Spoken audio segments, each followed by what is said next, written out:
Hey everybody, it is Monday Inspiration with Becca is Light, and it is February 19th, 2018. And can you believe it?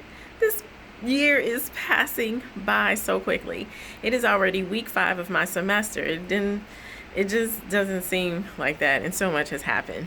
But inspiration for today, I struggled with what I wanted to talk about. I wanted to talk about how to juice sexy or sexy juicing. I was told not to do that. And you know who you are. And then I wanted to talk about frustrations in the morning of getting to work. Whatever. Who wants to talk about that? But something that I decided to have a conversation on, at least start a conversation on, is the very irony of our politics with immigration,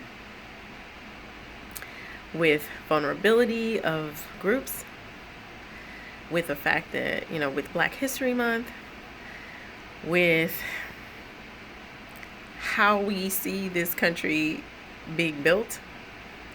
So 4 o'clock on Saturday morning, I was grading papers, and my class is basically always about identity. Some years ago, I had the opportunity to be a fellow with the Smithsonian, and identity was a subject. And from then on, I have just critical thinking, identity in anything is always what I'm putting together. And so this year, it started off with identity and politics. I just decided to drop the politics because it's always embedded, and my students have to follow current events as part of their textbook for my class. And last week, was an important week to hear what was going to happen with the Dreamers. And I didn't really hear anything, once the government shut down for 2 seconds a couple weeks ago and immigration and DACA were off the table, I knew that it was going to be a problem. It's like, that song by Ice Cube, No Vaseline? That's pretty much where we are. If you haven't heard it, just for your rap repertoire, go listen to it. We have a country, we have leadership who, does stuff with no Vaseline. But anyway, getting back to the matter at hand, I came across a paper, my first paper, by one of my students, sobering. Although I talk about things, I move on just because I have to, and that's my job. But it was sobering at 4 o'clock in the morning. It brought tears to my eyes. Now, mind you, I have been, I added James Baldwin to my reading list, so I have been actually studying him, and we actually have a talk coming up on Wednesday about I Am Not Your Negro. If you haven't seen it, you need to see it. But James Baldwin had done such an eloquent job of actually talking about the issues of not being loved in your own country, culminating so many of the messages from writers during the Harlem Renaissance and the Black Arts Movement to encapsulate a perspective that definitely is foundational for the Black community, but not so different from other vulnerable minority groups, particularly ones who come to this country thinking that this is heaven.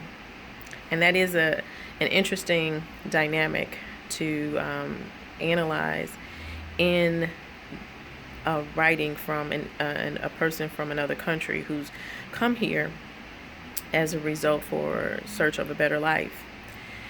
And you hear their hesitation to want to critique the country or the foundation of the country, but find themselves more and more forced to speak up, no differently from voices that were here already. In her paper, she explained how this is the only country she's ever known, and this is a country where she can achieve her dreams, that she loves this country, and how does a country that you love treat you in the manner that it does. And I read, and that hit me hard, because the thing about the immigrant, and she made a comment that, it's those souls of them who come here and they take the jobs that really nobody else wants. And she said for sure that even if they got rid of the 800,000 people, that when push comes to shove, that the United States would do what they need to do to, continue on. But I pointed out to her that, it's interesting, it's ironic that the foundation of this country was built on the backs of immigrants or people. And I mean, I say immigrants because slaves were not immigrants, but people who were vulnerable, who were either forced to do the jobs no one else wanted to do, or who did eventually come here and take on jobs that no one wants to do. Not a different connection at all. There's a correlation in vulnerability and how power treats vulnerability. And we can see that replicated in the Me Too movement, in the Black Lives Matters, in even the gun fight that we have.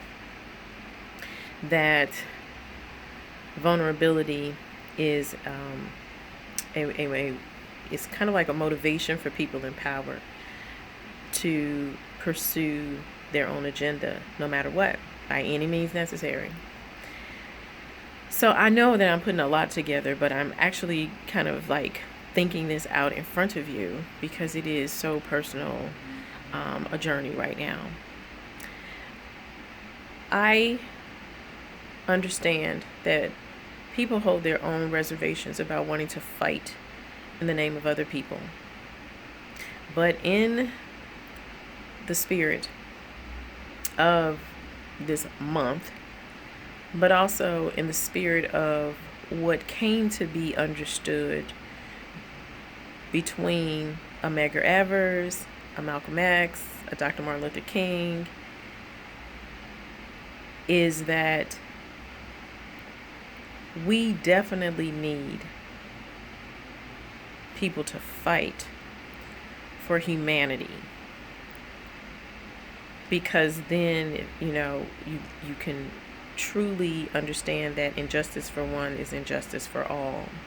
And when I say humanity, I'm talking about the things that make us human, not so much that makes us different in ways that and to be honest, for me, that you can always see, but there's a one thing that we all share, and that we are human, and at the bottom of every argument is our humanity.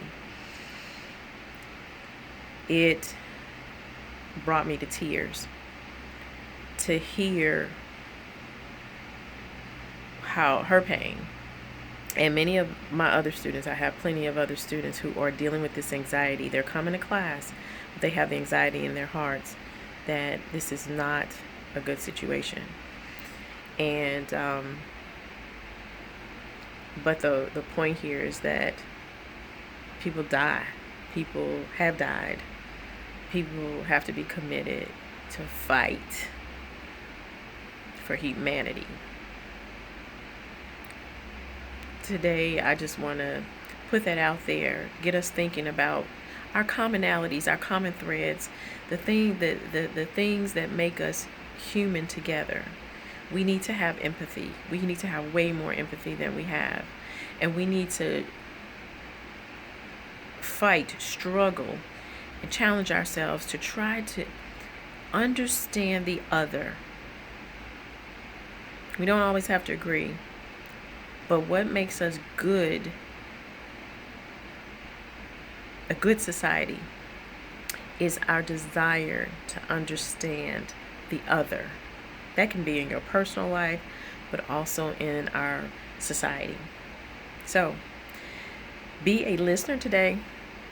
Open yourselves up to things that you don't quite understand. Search for truth. Search for understanding. Have a good day. Bye.